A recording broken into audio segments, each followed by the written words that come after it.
सच्ची खबरें। नमस्कार। आज हमारे स्टूडियो में एक ऐसा नन्हा कलाकार आया है। आप चौंक रहे होंगे दर्शकों, क्योंकि जब कैमरा उस नन्हे कलाकार की तरफ जाएगा तो आप कहेंगे कि कलाकार नन्हा तो नहीं लग रहा, लेकिन नन्हा कलाकार मुझे इसलिए कहना पड़ रहा है दर्शकों कि मैं बड़े फख्र से ये भी बात कहूँगा कि इसको नन्हा कलाकार इसलिए भी कहना पड़ रहा है कि बहुत नन्हा सा था जब मैंने अपनी आँखों से देखा है। वैसे तो टैलेंट परिवार के अंदर कोई अगर वकील है तो उसका बेटा भी ज़्यादातर सोचता ही है कि मेरा भी प्रोफेशन ये हो। डॉक्टर ज़्यादातर यही चाहता है कि मेरा बेटा भी डॉक्टर ही बने। और यहाँ पर भी कुछ ऐसा ही है कि ये एक शहर के एक ऐसे कलाकार के बेटे हैं जो कलाकार मोहताज नहीं है अपने नाम का या अपनी कला का। पूरा शहर उनको गुलजार भाई के नाम से जानता है। और मेरा जहाँ तक खुद का अंदाज़ा है, शहर में कम से कम 400-500 लोग ऐसे होंगे शहर के, कस्बों के, गाँव के, जो मास्टर गुलजार से ढोल सीख के आज अपनी आजीविका चला रहे हैं। और इनके फादर ने भी बड़े बड़े कलाकारों के साथ काम किया है। जैसे कि कहा जा सकता है कि इंडस्ट्री के, इसके गायकों की इंडस्ट्री के सबसे बड़े जो मास्टर थे गुरदास मान साहब। उसके अलावा भी कई ऐसे कलाकार हैं जिनकी आवाज़ सुनने को लोग तरसते थे। उन गुलजार भाई का ये बेटे आज दीपक गुलजार हमारे स्टूडियो में आज हम रूबरू होंगे मिस्टर दीपक गुलजार से, क्योंकि आज मुझे मिस्टर कहना पड़ रहा है, चाहे हमारे बच्चों की तरह है, लेकिन आज जिस मुकाम पर ये दीपक गुलजार पहुंचा है उससे हमें भी फ़ख्र है। और आज उस पिता गुलजार को भी फ़ख्र हो रहा होगा कि जो नाम उसने अपना किया था उससे ज़्यादा नाम इनका बेटा रोशन करेगा। तो स्वागत है दीपक जी आपका हमारे अम्बाला न्यूज़ चैनल पे आने के लिए। जी बहुत बहुत शुक्रिया। पहले मैं बहुत बहुत धन्यवाद करना चाहता हूँ अम्बाला आइज़ न्यूज़ चैनल का और मेरे हमेशा से रिस्पेक्टेड रहे गुलाटी सर का, जिनका आशीर्वाद और जिनकी ब्लेसिंग्स हमेशा छोटे उम्र में भी और आज तक हमेशा मिलती जा रही हैं और मिलती रही हैं और आगे भी मिलती रहेंगी। सो बहुत बहुत धन्यवाद मेरी तरफ से और मेरी पूरी टीम की तरफ से आपको। दीपक जी, म्यूज़िक तो बचपन से शायद आपकी नसों में घुस चुका होगा, क्योंकि जब आप पापा के पास बैठते थे तो ढोल सुनते रहे होंगे। जी। कुछ कलाकारों के किस कार्यक्रम में जाते होंगे तो दिल तभी से शायद कुलबुलाता होगा कि मैं भी कुछ बनूं। बिल्कुल। तो ये कुलबुलाहट जीवन में कौन से साल से शुरू हुई थी? सर अगर इसकी बात की जाए संगीत कि कब शुरू हुआ, तो ये वाकई सच्चाई है कि मैं जब बड़ी छोटी उम्र में 5 साल का रहा हूँगा तो तब से ही कुछ रिदम मेरे दिमाग में चलती रहती थी, क्योंकि पिताजी के संस्कार थे, वो खून था मेरे अंदर। तो वहीं से शुरुआत हुई और धीरे धीरे फिर जब स्कूलों में एजुकेशन शुरू हुआ तो वहाँ कांगो में बजाता था, ढोलक भी आता था। तो फिर धीरे धीरे जैसे हम लोग ग्रेजुएशन की तरफ बढ़े, वहाँ फिर तबला भी बजाया और सितार भी सीखा। और ये जैसे जैसे कारोबार चलता गया तो शिक्षा, मेरी प्रारंभिक शिक्षा मेरे पिताजी से शुरू हुई। उन्होंने बहुत कुछ सिखाया। फिर धीरे धीरे तबले का ज्ञान मेरे उस्ताद श्री पंडित गौतम धर जी उनसे लिया और गायकी का ज्ञान मैं पंडित भीमसेन सहगल जी से सीखा।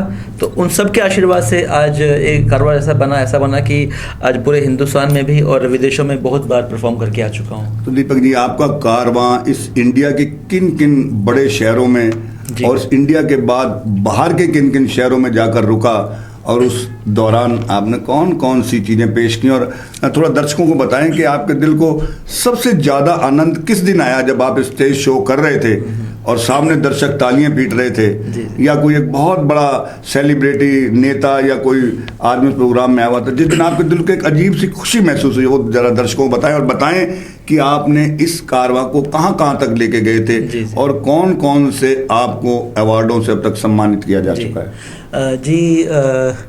संगीत के क्षेत्र में अगर हम हिंदुस्तान की बात करें तो हिंदुस्तान के जितने भी बड़े बड़े शहर हैं, चाहे वो मुंबई है, चाहे वो दिल्ली है, चाहे वो चेन्नई है, चाहे वो कोलकाता है, चाहे वो अपना हैदराबाद है, अपना पूरा पंजाब, हिमाचल, सब जगह जितने भी फेमस सिटीज़ हैं हमारे इंडिया की, भगवान की कृपा से सब जगह मैं एज एन आर्टिस्ट परफॉर्म करके आया हूँ, एज ए म्यूजिशियन भी और एज ए सिंगर भी।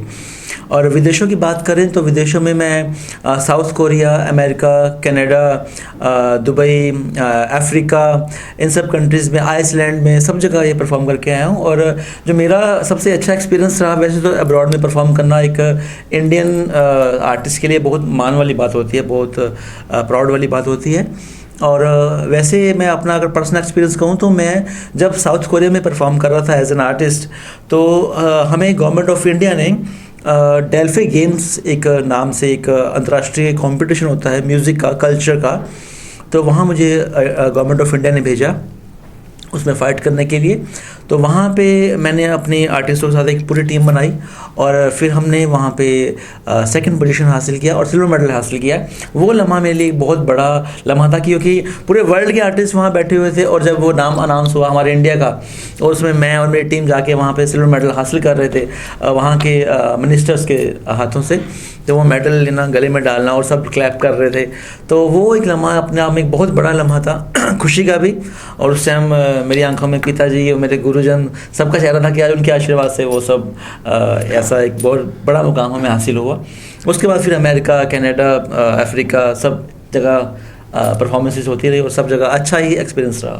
तो दीपक जी, जीवन में ऐसा लम्हा भी आया कि आप स्टेज पर गीत गा रहे हो और आपके फादर जो कलाकार थे वो ढोल बजा रहे हो, हुआ ऐसा लम्हा कभी जीवन में भी आया?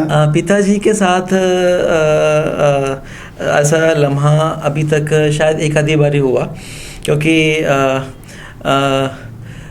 मुझे याद है कि जब किसी शो में किसी की खास डिमांड ही थी। एक्चुअली मैं परफॉर्म तो कर रहा था और म्यूजिशियंस के साथ, लेकिन ऑडियंस में से किसी ने कहा कि अगर आपका पिताजी का भी एक साथ में थोड़ा साथ हो जाए तो हम आप दोनों की भी जुगलबंदी सुनना चाहते हैं।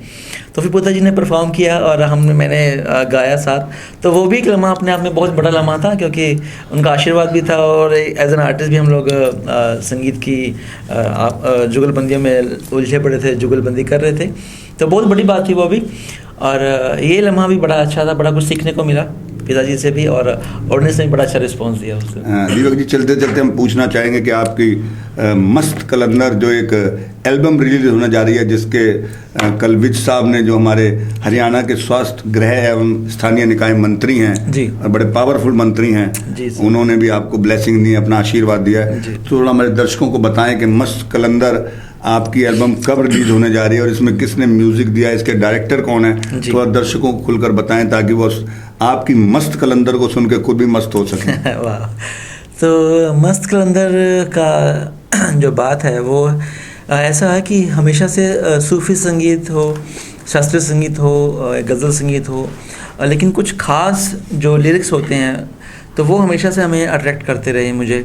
और मेरी भी कोशिश यही रहती थी कि कुछ ऐसा किया जाए कि उनमें कुछ अगर कुछ हम नयापन लेके आ सके, क्योंकि आर्टिस्ट वही है जो किसी चीज़ में अपने कला से अगर उसको कुछ नया लेके आए और लोग उसे अप्रिशिएट करें तो सच्चा कलाकार वही माना जाता है। तो उसी कोशिश में दमादम मस्त कलंदर सॉन्ग को हमने अपने तरीके से कुछ नया, जिसमें अमीर खुसरो साहब की पोइट्री डाली और थोड़ा सा वेस्टर्न म्यूज़िक भी डाला, और कुल मिला के एक ऐसा वो गाना तैयार हुआ कि वो सब लोगों को ही पसंद आएगा, चाहे वो 50 साल की उम्र से ऊपर हैं, चाहे वो नीचे हैं, सब लोगों को वो गाना पसंद आने वाला है। तो ये मस्त कलंदर गाना हमारा 30 तारीख को रिलीज़ होने जा रहा है शाम को 7 बजे मेरे ही चैनल पे, दीपक गुलजार ऑफिशियल यूट्यूब चैनल पे। और ये बहुत बड़ी बात है मेरे लिए कि ये मेरी पहली कोशिश है एज ए सिंगर कि हम अपने गाने को रिलीज़ कर रहे हैं। और इसी पहली कोशिश में ही हमारे हरियाणा के जो माननीय होम मिनिस्टर साहब अनिल विज जी, उन्होंने हमें ब्लेसिंग्स दी और उनके हाथों से ये पोस्टर रिलीज़ हुआ। और जब मैं उनसे बात किया तो उन्होंने बहुत बहुत बहुत आशीर्वाद दिया मुझे, और आगे भी इसी तरह हमें कहा कि आप ऐसे ही निरंतर प्रयास करते रहो और कुछ ना कुछ अच्छा ऑडियंस को भी देते रहो और पूरे समाज को अपने संगीत से जोड़ते रहो, और आपके संगीत की खुशबू जो है वो दिन ब दिन सबको मिले। तो दीपक जी, आपने भी अपने इंटरव्यू में एक बात कही है कि जो हमने गीत गाया है उसके अंदर हमने ये भी ध्यान रखा है कि 50 साल के व्यक्ति को पसंद आए। आजकल के कलाकार तो यंग लोगों के लिए गाने गाते हैं लेकिन आपने इंटरव्यू में बताया कि वो उसे 50 साल के बुजुर्ग भी सुन पाएंगे। बिल्कुल, तो मेरा ख्याल इस इंटरव्यू के बाद बुजुर्गों में भी उत्सुकता आपकी गाना सुनने की जरूर आएगी। बिल्कुल सर, हम भी चाहेंगे वो सुने। तो और इसके हम चाहेंगे कि हमारे दर्शकों को कम से कम आपकी जो रिलीज होने जा रही है मस्त कलंदर एल्बम, उसके कोई 2 या 4 पंक्ति आप हमारे दर्शकों को, चाहे साज तो नहीं है लेकिन अगर आवाज में जानो तो साजों की जरूरत नहीं रहती, तो प्लीज 2 या 4 लाइनें हमारे दर्शकों को जरूर सुनाएं प्लीज। जी, गाने के बोल आपने पहले ऑलरेडी सुन रखे हैं, दमादम मस्त कलंदर। सो उसी को हमने थोड़ा सा कुछ नयापन डाला, तो सर की रिक्वेस्ट पे खास 2 लाइनें मैं सुना देता हूँ। हो लाल मेरी पत रखिया भला झूले लालन सिंधड़ी दा सेवन दा सखी शाहबाज कलंदर दमादम मस्त कलंदर अली दा पहला नंबर दमादम मस्त कलंदर सखी शाहबाज कलंदर दमादम मस्त कलंदर अली दम दम दे अंदर हो लाल मेरी हो लाल मेरी। Thank you Deepak ji. आपके साथ स्टूडियो में हमारे म्यूजिक डायरेक्टर भी शायद आए हैं, वीडियो डायरेक्टर जी, जी।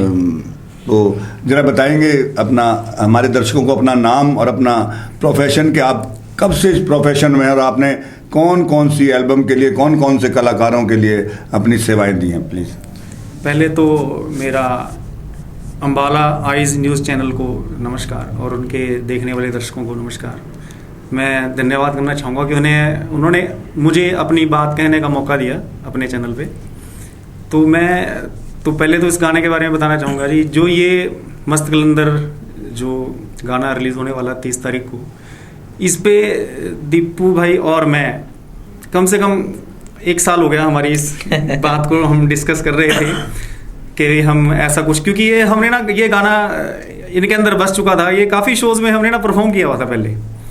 तो हम इसके रिस्पॉन्स पे करना चाहते थे कुछ, के जो ऑडियंस का हमें रिस्पॉन्स मिला कि ये हम गाना जो कर रहे हैं, और उसके ऊपर बहुत अच्छा रिस्पॉन्स था कि हमने सब कोशिश की कि भी इसको एक अच्छे नए तरीके से हम इसको पेश कर सकें। तो इसके बारे में हमारी बातचीत चलती रही। तो पीछे लॉकडाउन आ गया, उसकी वजह से हम ये गाना जो हम एक टाइम पे करना चाहते थे, और कुछ शूटिंग के हमारे जो थे कि हम इसको कहीं ऐसे एरिया में या कुछ बाहर जाके शूट करेंगे, तो वो हम शूट नहीं कर पाए और हमें परमिशंस की थोड़ी प्रॉब्लम हो गई थी। तो इसकी वजह से हमने, मगर फिर भी हमने बहुत हद तक कोशिश की है कि आपको बहुत गाना पसंद आएगा, कि जो हमारी वीडियो शूट हुई है वो अब एक अच्छा कॉन्सेप्ट हमने तैयार किया। और इसके अलावा जो मस्त कलंदर है, ये तो सबको पता ही है कि मस्त कलंदर है, तो वो मस्त कलंदर की तरह ही जाएगा आगे। और इसमें इस कॉन्सेप्ट में जो शूट का था, हमने ना इसको एक थोड़ा नया टेस्ट दिया है कि एक तो फूहड़ था जो आजकल लोग वीडियो में दिखाते हैं कि इसको देखें, वो गाने के लिरिक्स पे नहीं जाते, वो सिर्फ वीडियो में ऐसे देखते हैं, इसमें कुछ नज़र आ गया, कुछ हो गया, तो उसको पसंद करना चाहते हैं। नहीं, हमने इसको ना बड़ा सोबर क्लासिकल के एक जो लड़की का श्रृंगार है, रूप है, हमने वो भी इसमें दिखाने की कोशिश की है वीडियो में, कि उसको भी देखा जाए। और एक हमारी भारतीय संस्कृति क्लासिकल डांस, उसको उस फॉर्म को हमने बीच में डाला है।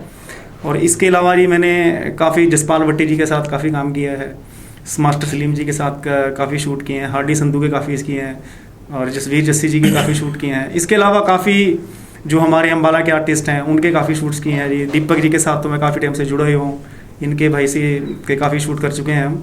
बाकी आप लोगों का आशीर्वाद इस गाने को कहाँ तक पहुँचाएगा ये, और हमारा अम्बाला आई न्यूज़ चैनल जो कि हमें इतना बड़ा मौका दे रहा है कि हम अपनी बात, अपना ये गाना आप लोगों तक पहुँचा सकेंगे। हम आपका आशीर्वाद चाहिए। Thank you brother. चलिए बस चलते चलते हम दीपक जी यही पूछना चाहेंगे, वैसे तो कलाकार के साथ कलाकारियाँ ही टकराती हैं इस प्रोफेशन में, जी। तो शादी मम्मी डैडी की मर्जी से होगी या किसी कलाकार से होगी? जी, ये मेरी शादी जो है वो मेरे माता पिता जी के ही दिखाए हुए रास्ते के अकॉर्डिंग ही हुआ सारा कुछ। माता पिता जी ने सारा कुछ पसंद किया था। नहीं, अगर आप मम्मी पापा से ये सिफारिश करेंगे किसी कलाकार से करनी है तो उस सिफारिश में हम भी थोड़ा साथ दे देंगे, लेकिन शादी वहाँ करना जो आपका भी दिल मानता हो। माता पिता तो मुझे नहीं लगता कि आपके इस चीज़ में कोई ऐतराज़ करेंगे, लेकिन ये आपकी एक बहुत बड़ी मैं कहूँगा परमेश्वर का आपके अंदर संस्कार हैं, जो आपने दर्शकों के सामने बात कही है कि मैं शादी भी अगर करूँगा तो मम्मी पापा की सहमति से करूँगा। For your kind information sir, मैं ऑलरेडी शादीशुदा हूँ। अच्छा दीपक जी, सॉरी पता नहीं था। तो ये तो फिर शादी घर वालों की मर्जी से भी होगी ना? हो गई सर, हो गई। तो पत्नी भी इसी लाइन में है या नहीं? सर पत्नी जो है वो संगीत प्रेमी है। अच्छा, संगीत प्रेमी है। संगीत प्रेमी है, और हो सकता है संगीत से प्रेम पूरी तरह से जुड़ जाएगा। हाँ, बिल्कुल बिल्कुल जुड़ा हुआ है, ऑलरेडी जुड़ा हुआ है। जो भी मैं कुछ गाता हूँ या बजाता हूँ तो वो अपनी व्यूज जुड़ देते हैं कि हाँ ये अच्छा लग रहा है। तो उनके भी हमेशा इंस्ट्रक्शन साथ साथ कुछ ना कुछ मिलता रहता है कि हाँ भाई ये ज़्यादा अच्छा है, थोड़ा सा कम है, ऐसा कुछ, तो उनकी भी सजेशन साथ साथ चलती रहती है। चलो हम भी ये चाहेंगे कि धीरे धीरे उनकी ये और उत्सुकता बढ़ती जाए, तो अगली बार जब स्टूडियो में आए तो दीपक जी मिसेज दीपक साथ में हो और एक मिसेज और मिस्टर दीपक के मुख से एक लाइन आएगी तो हमें और आनंद आएगा। एक बार फिर से बहुत बहुत स्वागत है अम्बाला न्यूज़ चैनल पर। बहुत शुक्रिया, बहुत बहुत शुक्रिया सर आपका, आपके चैनल का, अम्बाला आइज न्यूज़ चैनल का, और आपका गुलाटी सर बहुत बहुत शुक्रिया, तहे दिल से शुक्रिया। Thank you.